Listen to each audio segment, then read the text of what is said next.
Welcome to the Nightcap. It's your girl, Carolina Sanchez, and tonight we're talking about lessons from our father. Now, you could have had a great dad, and now you're trying to follow his lead, or you had an absent dad, and now you're trying to make up for the steps he failed to take to lead you in life. Oh, we're gonna dive in deep, and we got an expert, but first, I need a drink in my hand, and we got Angel Bellman back in the building, and this is so beautiful. Yeah, thank What you. is this, baby?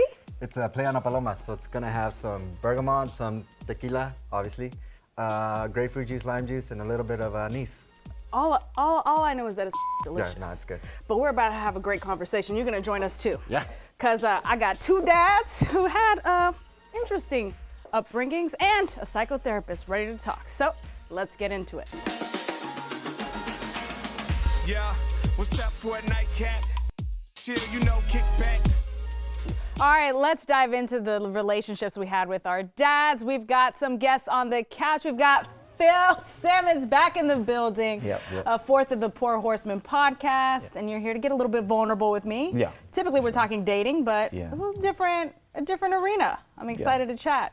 And we've got Angel Bellman also joining us on the couch, typically a bartender, but also gonna hear about your dad. And for the very first time on the show, we've got Jen Pinkerton, psychotherapist, soon to be doctor. That's right. Who's going to be analyzing all of these traumas and baggage we got. Ready. All right, before we get our diagnoses, let's talk about our relationships with our dads. Let's start with you, Angel. My relationship with my dad was amazing. It was great. As a kid, Yeah. Growing up, he treated me the best. Present, always Present. hanging out. Gets me all the gifts, took me everywhere, always hanging out. Yeah, very good. Awesome. Phil, what about you and your childhood? My dad, he was a cool dad too. He just wasn't there. Okay, what does that mean? Like he was just a cool dad. You know, for a boy growing up, his dad is his hero. Immediately, that's your hero. And he was there. I mean, I seen him a little bit in the beginning, and then as time went on, kind of faded away. Started seeing him less and less. Yeah. When did you realize, like, oh, he really isn't coming around anymore? Uh, Because I feel like that takes a time. As you said, you know, he was your hero, Yeah, right? for So sure. he could do no wrong in the beginning. If he's Yeah. showing up once a week or he missed one day, it's like, all right, that's dad, he's coming back. Yeah. So at what point were you like, oh, this is actually problematic? maybe high school, maybe 15, 16. Okay, so teen. Yeah, for sure. Does that make sense, Jen, that someone would? For sure. I mean, young kids, we look towards our primary caregivers, our parents, as the model for everything. And you want to be around them. You want to be with them. You want to learn from them. And for him to maybe get a little bit older and have some reflections saying, hey, you know, I really missed out on that. Like, he wasn't around as much as I wanted him to be. And that's painful. You know? That causes a wound that affects you later on. And Angel, you're talking about a model dad. Obviously, your dad was phenomenal Yeah. in the aspect of raising you as his kid. How was he in his relationship? That's where he wasn't always good at all. And seeing that part, I didn't know how much I learned that I didn't know I learned, that I need to unlearn in later on in life. Because I mean, that's all you know. So that's who you look up to, like he said. But no, I mean, it was hard. It was good. Yeah. I mean, as you said, like, it's the role model. So that's what you're saying. Yes. The relationship between your parents, whether they're together or not, must be influencing how you move in romantic relationships later on. It's modeling, you know? I mean, how he treated your mother also is a modeling for you subconsciously for how you might show up in a romantic relationship later on. Yeah. You know, those things imprint on us. They show us how to behave, basically. They're our love lessons, as I call them. Love lessons. So, Phil, I feel like you're dealing with not only the romantic aspect, but also Yeah. like how you raise your kids. And both of you are fathers, right? Yeah, Yes. yeah. How old are your kids? 9. 9 as well. Oh, No, okay. 2 nines. Yeah, Boys, 2 9. girls? Boys. Both boys. Hey, we Yeah. picked you because of that. So, are you finding that the relationship your dad had, with your mom, and the relationship he had with you,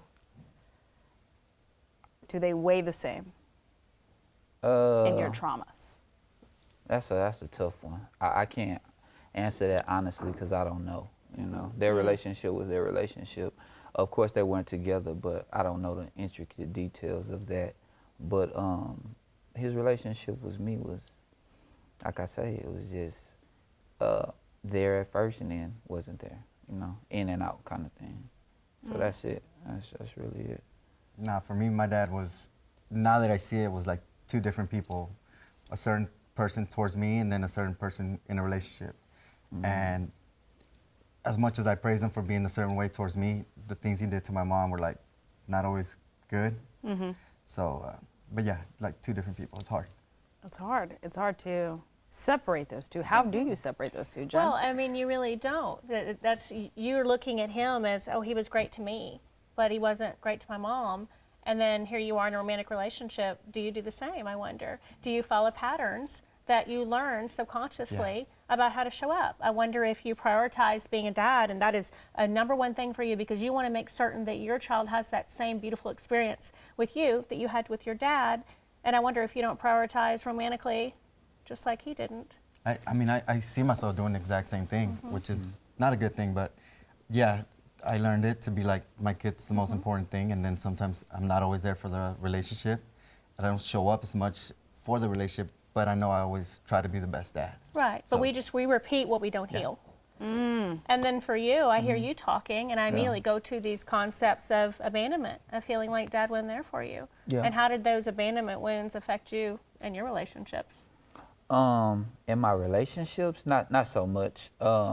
You're brought up to just be tough and you know, push through things. And then I'm the oldest of my siblings, so you find yourself being in a leadership position. So you don't want your brothers to follow, or your sister to follow, you know, the actions that you're doing. So you try to tough it out. That's a you heavy know? burden, though. Oh yeah, it is. But you know, you gotta do what you gotta do sometimes. All right, well, I want to hear about how you guys are approaching fatherhood. So coming up next, we're going to find out what kind of dads Phil and Angel are. So you stay right there. We'll be right back.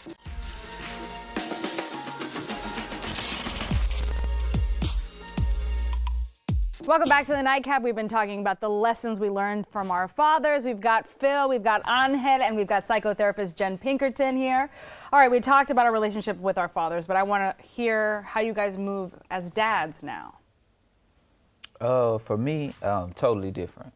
I'm there all the time. I mean, he's gonna get tired of me because he's gonna see me. So with my son, I'm just I'm present. You know, no matter what it is, no matter if it's an event, no matter if it's a parent-teacher meeting.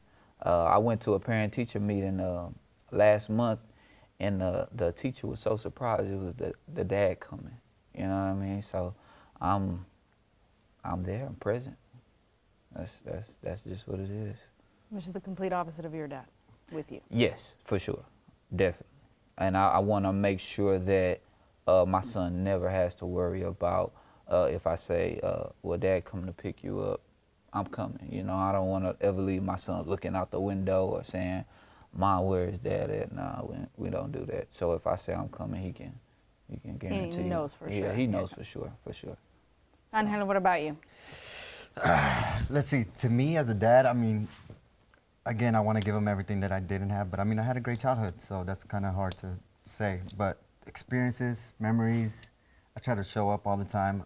Big workaholic sometimes, you know, when you got to be the provider and make sure the family's okay. So I do miss out on a couple things, but I want to show my love him.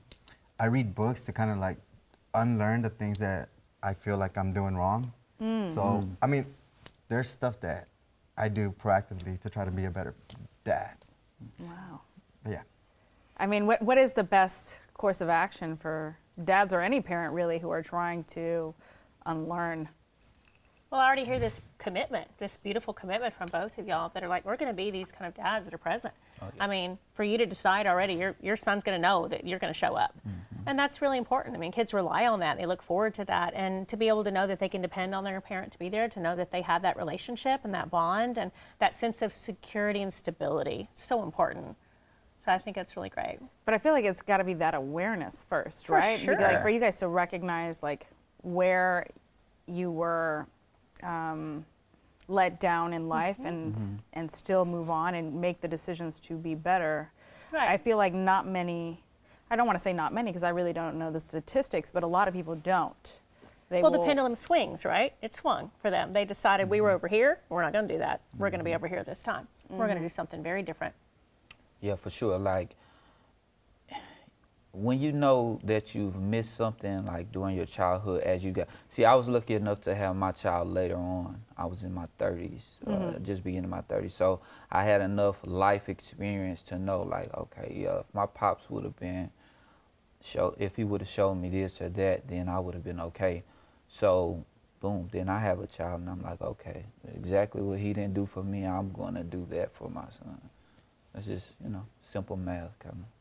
Was it a planned Planned what? pregnancy? Oh, no. It wasn't. It was a surprise. See, that's another topic. It was a surprise. Yeah. Okay, so when you got the surprise, Yeah, was yeah. that scary? You were like, oh, snap. Yeah. Like, I am now being put in the position. Oh, hell yeah, that was scary. Oh, yeah, that definitely scary.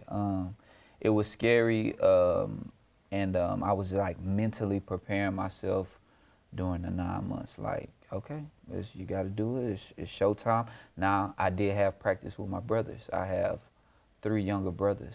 So I already been kind of like in a father type mode, setting examples, leading by example. So the transition was easy. And then I had brothers that had children before me. So I looked at him and how he was with his kids, and he was fantastic. So it was kind of easy for us to make that transition to being a good dad, And your relationship with baby mama? Oh yeah, she's great, fantastic. We have a fantastic relationship. Our son just made AB honor roll, finishing out school, and I wanted to not only congratulate him but his mom, because she's with him every day, all the time. So, kudos to her. What about you, Arnold? How was finding out that you were going to be a dad? Scary. It hit me like a ton of bricks. Was not expecting it. I mean, I was in life, partying, bartending, and then all of a sudden you got to stop everything, but still, that's all you know because that's your life. So how do you make that work was very hard, very straining on the relationship. Yeah. So, yeah, me and baby mama are not so good, but she's amazing when it comes to my kid. And Yeah. again, my kid is very well. And you're taking the time to unlearn Yeah. some of the patterns, right? 'Cause- So that you can have a better relationship with her. Exactly. While 'Cause I still being repeated a some great of the dad. patterns. Yeah. I'm like, man, she's called me out on it. Like, yeah, that's just like your dad. I'm like, Is that the way to handle it as a partner? Like, know, you're it's- just like your mother. You're But just she- like your Probably father. not going to get any brownie points there. That wouldn't be the best way. but it was true. But That's- she noticed it, Yeah, right? she did notice it. Like, oh, you kind of got stunned in growing up because something happened traumatic or stuff like that. Right. All right, well, coming up next, I definitely want to dive into psychotherapist Jen's head about how we should be approaching parenting when we have some childhood traumas from our parents. All right, so you stay right there. We'll be right back.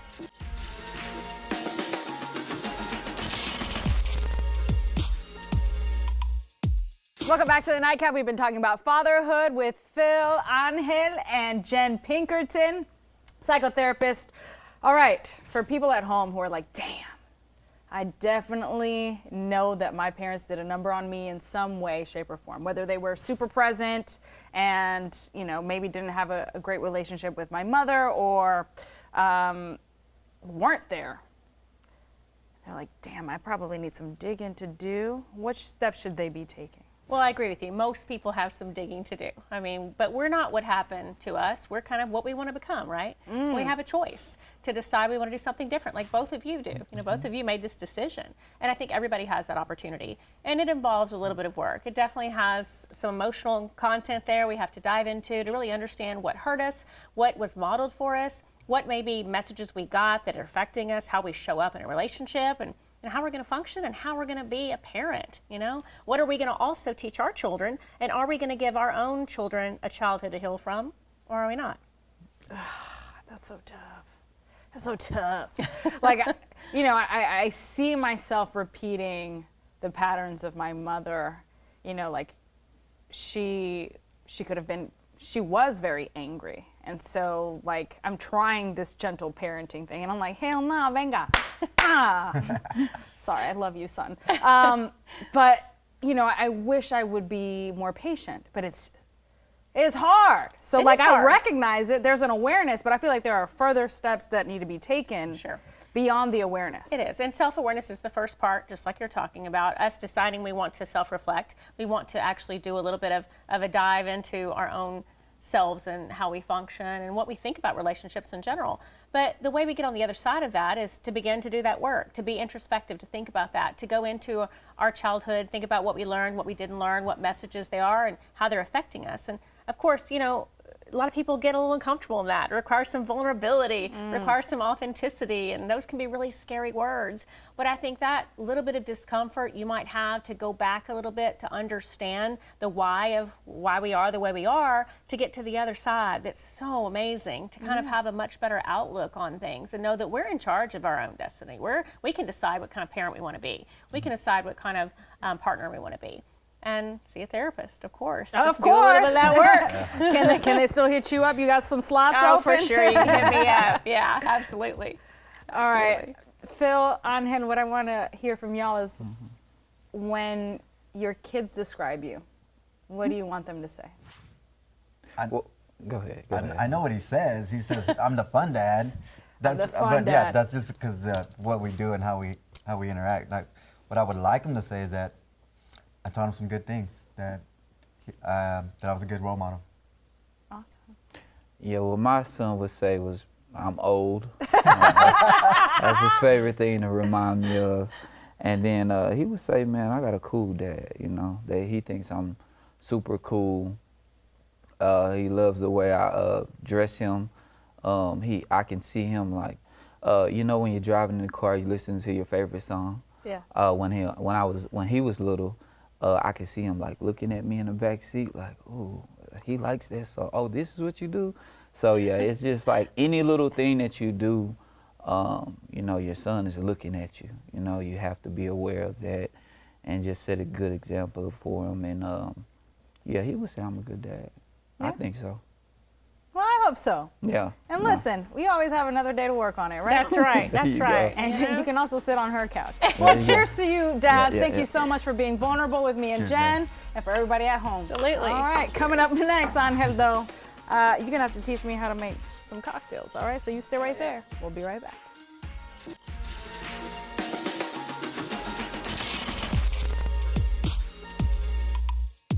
Welcome back to the Nightcap. I'm behind the bar now because Angel Belman, who is the beverage director for the original Ninfas, is here to do what? To back that glass up! That's right. Okay, we had a delicious paloma, but we're making something else. Yeah. This time we're gonna make a mojito, A mojito, okay. watermelon mojito for Pride. It's gonna be Oh, good. perfect. Okay, yeah, June, baby. Come on, Pride Month. All right, what are we doing? So we're gonna have 2 ounces of the rum. You see how Yeah. he didn't even tell me nothing. No, I didn't know. I had a feeling because you were setting things over here. Oh my God, this pour is taking 10 years. Okay? Is that 1 or 2 ounces? That's That 2 was ounces. 2. Yeah. Ounce of lime juice. How much? Ounce. 1 ounce. Oh my God. Y'all, I'm ready. I'm ready. You seeing this? Hold up. Okay? Ounce and a half of watermelon juice. Ounce and a half. Flip it. Is it to the I line? like it. Yeah, to the line. Oh my God. I'm impressing myself. And I then- should stop talking. I'm going to jinx it. How much? Half ounce of that. Half. Okay. Oh my goodness. Okay, so this is not a traditional mojito. Nah, we're not gonna muddle. We're gonna hard shake. So you grab some mint leaves, put it in there. Just How many? That's good. Okay. Just put some watermelon. Ooh, fresh watermelon. Yep. And then a little bit of. Can I let you hard shake? Yeah. I don't think I'm gonna do anything. I love I can do it. shaking. Okay, yes. Cool. Angel, you do it. All right, so Ninfas, the place to be. Yeah, definitely. All the time. So the paloma that you made is actually part of the Iron Bartending. Yeah. Competition. So it's for the Periwinkle Foundation. So that's one drink Yes. that I'm having there. for So sure. people can show up and $1 is gonna go to The AIDS Foundation. the AIDS Foundation. That's awesome. And it's a competition across Houston to see who makes the best cocktail. Yeah. Are you gonna win? I hope so. Try. All right, well, y'all better head over to Ninfas and order it. I mean, I know Jen and Phil enjoyed it, and I did too, but let's see about this mojito. Okay, what are you doing now? I'm making You me one. Oh, damn, he didn't trust me to make his. Nah, yours is gonna be good. All right, see, that's why Phil and Jen are showing up now, because they know yours is about to be better. Nah, they're all good. They're all great. Yeah.